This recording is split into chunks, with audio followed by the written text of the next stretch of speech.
আগের ভিডিওতেই তোমরা দেখেছিলে যে স্যার বাড়িতে আমরা সেলিব্রেশন করলাম টিচার্স ডে।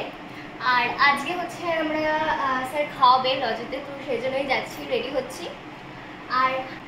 আর একটা আছে খুব সুন্দর চুড়িদার, বাট ওটা আমি পুজোর জন্য রেখে দিয়েছি, তো গরমের মধ্যে এটাই ঠিক আছে। আমাদের মুসমানটি চলে এসেছে। এই তুই চশমা নিয়েছিস? আর মুস্কানের পরেই কিন্তু চলে এসেছিল আমাদের বাড়িতে পূজা। তো আমরা অনেকক্ষণ আধ ঘন্টা ধরে বসে আছি। ওই ইশিকা মোড়া আর পর্ণা মোড়াটা একদম আসছে না। আমি ভাবছি ওর বাবাকে ফোন করে একটুখানি বকা খাওয়াই, কিন্তু খাওয়াবো না। আসো গো ইশিকা আন্টি আস। তোর নামে কি সব বললো, তোকে বকা খাবে তোর বাবাকে দিয়ে, এত দেরি করছে কে বললো? তো আমরা এখন হচ্ছে বেরোবো। তো সাইকেল কোথায় মুস্কান?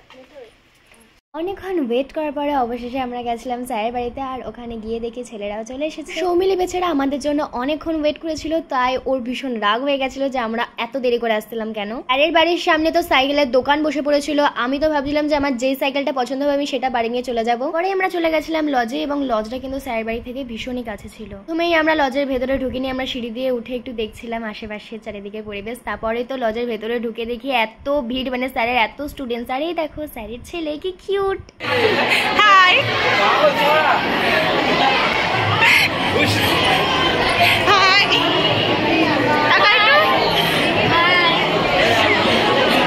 আর এই যে আমাদের গার্লস গ্রুপ, আরো অনেকেই ছিল এর মধ্যে।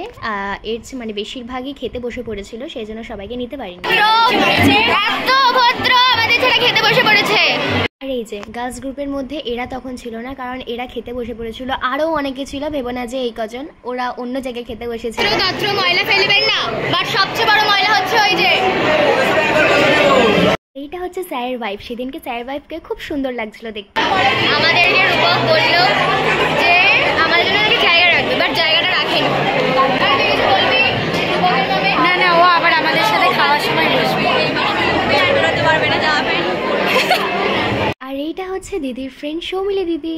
এখানে এসেছিল অঙ্কিতা নাম্বার 2, মানে আমাদের স্যার ওখানে দুজন অঙ্কিতা পড়ে, তাই এর নাম দেওয়া হয়েছে অঙ্কিতা নাম্বার 2। আর এই যে স্যারকে তো সেদিনকে পুরো হিরো লাগছিল, মানে আমরা কেউ চিনতেই পারিনি যে এটা স্যার। আর এখানে ইশিকা কখন ফোনটা নিয়ে যে রূপকরা মিষ্টি খাচ্ছিল সেই ভিডিওটা করেছে আমি জানি না, বাট বেচারাকে বোধহয় মিষ্টিটা খেতেই দেয়নি, ওর গলায় বোধহয় বেঁধে গেছিল, মানে এত হাসাচ্ছিল।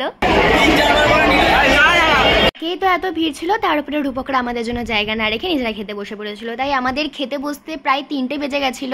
যদিও বা ওরা যেই টেবিলটাতে বসেছিল আমরা সেই টেবিলটা পেয়ে গেছিলাম। তোমাকে দুটো টিস্যু দিয়েছে? পরদিন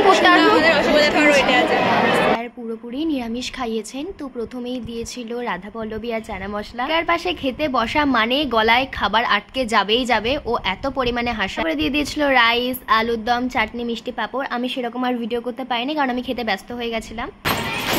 কেমন গেলি? দারুণ।